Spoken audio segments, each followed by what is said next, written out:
Welcome to Anu Learning Videos. Please subscribe and press the bell button for more videos. Hi friends, ಇವತ್ತು ನಾನೊಂದು snacks ರೆಸಿಪಿನ ನಿಮ್ಮ ಜೊತೆ share ಮಾಡ್ಕೊಳ್ತಿದ್ದೀನಿ. Bread omelette. ಅದಕ್ಕೂ ಮುಂಚೆ ನೀವು ನನ್ನ ಚಾನೆಲ್ನ ಇನ್ನೂ ಸಬ್ಸ್ಕ್ರೈಬ್ ಆಗಿಲ್ಲ ಅಂದ್ರೆ ಪ್ಲೀಸ್ ಸಬ್ಸ್ಕ್ರೈಬ್ ಆಗಿ, ಹಾಗೇನೆ ಪಕ್ಕದಲ್ಲಿರೋ ಬೆಲ್ ಬಟನ್ನ ಕ್ಲಿಕ್ ಮಾಡಿ ನನ್ನೆಲ್ಲ ವಿಡಿಯೋಸ್ ನಿಮಗೆ ಅಪ್ಡೇಟ್ ಆಗುತ್ತೆ. ಈಗ ಬ್ರೆಡ್ ಆಮ್ಲೆಟ್ಗೆ ಏನೇನು ಇಂಗ್ರೀಡಿಯೆಂಟ್ಸ್ ಬೇಕು ಅಂತ ನೋಡ್ಕೊಳ್ಳೋಣ. ನಾನು 3 ಬ್ರೆಡ್ ಆಮ್ಲೆಟ್ ಮಾಡ್ತಿದ್ದೀನಿ. ಅದಕ್ಕೆ 3 ಬ್ರೆಡ್ ಸ್ಲೈಸ್ ನ ತಗೊಂಡಿದ್ದೀನಿ. ನೀವು ಎಷ್ಟು ಮಾಡ್ತೀರೋ ಅಷ್ಟು ತಗೊಳ್ಳಿ. 3 ಬ್ರೆಡ್ ಆಮ್ಲೆಟ್ಗೆ 3 ಎಗ್ ತಗೊಂಡಿದ್ದೀನಿ. ನಾನು ಇದಕ್ಕೆ ಕೆಲವೊಂದು ಮಸಾಲೆಗಳು ತಗೊಂಡಿದ್ದೀನಿ. ಎಲ್ಲಾನು ಅರ್ಧ ಟೀ ಸ್ಪೂನ್ ಅಷ್ಟಿದೆ. ಉಪ್ಪು ಖಾರದ ಪುಡಿ ಮಾತ್ರ ಸ್ವಲ್ಪ ಜಾಸ್ತಿ ಇಟ್ಕೊಂಡಿದ್ದೀನಿ. ನೀವು ಖಾರ ಜಾಸ್ತಿ ಬೇಕನ್ನೋರು ಇನ್ನೊಂದ್ ಸ್ವಲ್ಪ ಜಾಸ್ತಿ ಹಾಕೋಬಹುದು. ಶುಂಠಿ ಬೆಳ್ಳುಳ್ಳಿ ಪೇಸ್ಟ್ ಅರ್ಧ ಟೀ ಸ್ಪೂನ್. ನಾನು ಮನೇಲಿ ಬಳಸೋ ಸಾಂಬಾರ್ ಪುಡಿನ ಅರ್ಧ ಟೀ ಸ್ಪೂನ್ ತಗೊಂಡಿದ್ದೀನಿ. ನೀವು ಯಾವ್ದಾದ್ರೂ ಸಾಂಬಾರ್ ಪುಡಿ ತಗೋಬಹುದು, ನಿಮ್ ಮನೇಲಿ ಯಾವ್ದಿದೆ ಅದು. ಚಿಕನ್ ಮಸಾಲ ಅರ್ಧ ಟೀ ಸ್ಪೂನ್. ಇದ್ರ ಬದಲು ಎಗ್ ಮಸಾಲ ಅಥವಾ ಬಿರಿಯಾನಿ ಮಸಾಲ ಯಾವ್ದಾದ್ರೂ ತಗೋಬಹುದು. ಗರಂ ಮಸಾಲ ಅರ್ಧ ಟೀ ಸ್ಪೂನ್. ಗಾರ್ನಿಶ್ಗೆ ಒಂದು ಈರುಳ್ಳಿನ ಚಿಕ್ಕದಾಗಿ ಹಚ್ಚಿಟ್ಕೊಂಡಿದ್ದೀನಿ. ಈಗ ಹೇಗ್ ಮಾಡೋದು ಬ್ರೆಡ್ ಆಮ್ಲೆಟ್ ಅಂತ ನೋಡೋಣ ಬನ್ನಿ. ಮೊದಲಿಗೆ ನಾನು ಎಲ್ಲಾ ಮಸಾಲೆಗಳನ್ನು ಮಿಕ್ಸ್ ಮಾಡ್ಕೋಬೇಕು.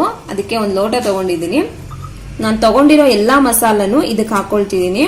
ನಾನು ಎಲ್ಲಾ ಮಸಾಲೆ ಹಾಕೊಂಡಿರೋ ಲೋಟಕ್ಕೆ ನೀರ್ನ ಅಳತೆ ಮಾಡಿ ಹಾಕೊಳ್ತಿದ್ದೀನಿ. ಒಂದು ಬ್ರೆಡ್ ಆಮ್ಲೆಟ್ಗೆ ನಾನು 3 ಸ್ಪೂನ್ ಅಷ್ಟು ಮಸಾಲೆ ಹಾಕೊಳ್ತೀನಿ.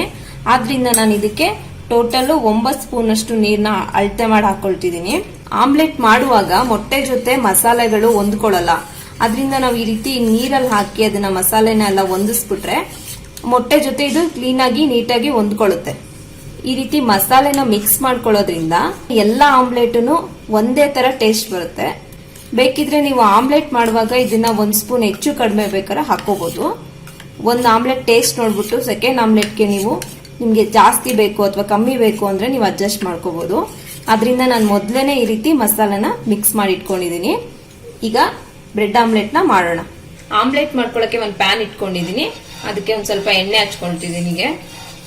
ಮೊದಲಿಗೆ ನಾವು ತಗೊಂಡಿರೋ ಬ್ರೆಡ್ ನ ಸ್ವಲ್ಪ ರೋಸ್ಟ್ ಮಾಡಿ ಇಟ್ಕೋಬೇಕು. ನೀವೆಷ್ಟು ಬ್ರೆಡ್ ಮಾಡ್ಬೇಕು ಅನ್ಕೊಂಡಿದ್ರೆ ಅಷ್ಟು ಬ್ರೆಡ್ ನ ಮಾಡಿ ಇಟ್ಕೊಂಡ್ಬಿಡಿ, ಬೇಗ ಆಗುತ್ತೆ. 2 ಕಡೆಗೆ ಒಂದ್ ಸ್ವಲ್ಪ ಕೆಂಪಗಾಗೋವರೆಗೂ ಬೇಯಿಸ್ಕೊಳ್ಳಿ. ಹೀಗೇನೆ ಎಲ್ಲಾ ಬ್ರೆಡ್ ನು ರೋಸ್ಟ್ ಮಾಡಿ ಇಟ್ಕೊಂಡಿದೀನಿ.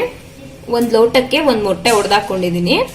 ಈಗ ಅದಕ್ಕೆ ನಾನು ಮಾಡ್ಕೊಂಡಿರೋ ಮಸಾಲಾ ಮಿಕ್ಸ್ ನ ಒಂದ್ 3 ಸ್ಪೂನ್ ಅಷ್ಟು ಹಾಕೊಳ್ತೀನಿ.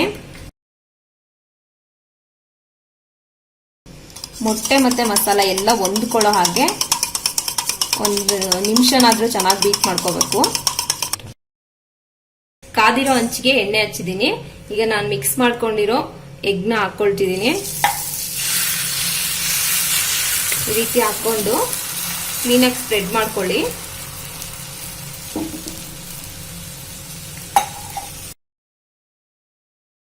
ಮಧ್ಯಕ್ಕೆ ಬ್ರೆಡ್ ಇಟ್ಕೊಳ್ಳಿ.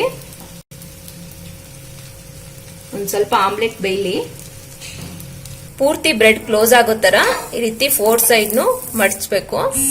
ನೆಕ್ಸ್ಟ್ ಈಗ ತಿರ್ವಾಕೊಳ್ತಿದ್ದೀನಿ.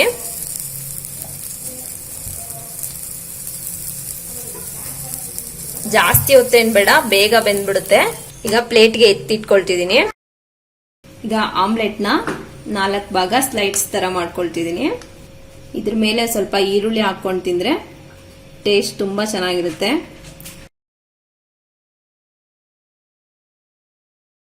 ಇದನ್ನ ನೀವು ಟೊಮೊಟೊ ಕೆಚಪ್ ಜೊತೆ ಸರ್ವ್ ಮಾಡ್ಕೋಬಹುದು.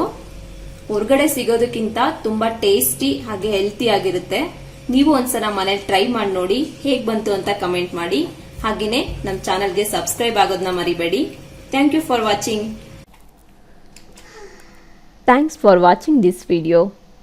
If you like this video, please subscribe to my channel.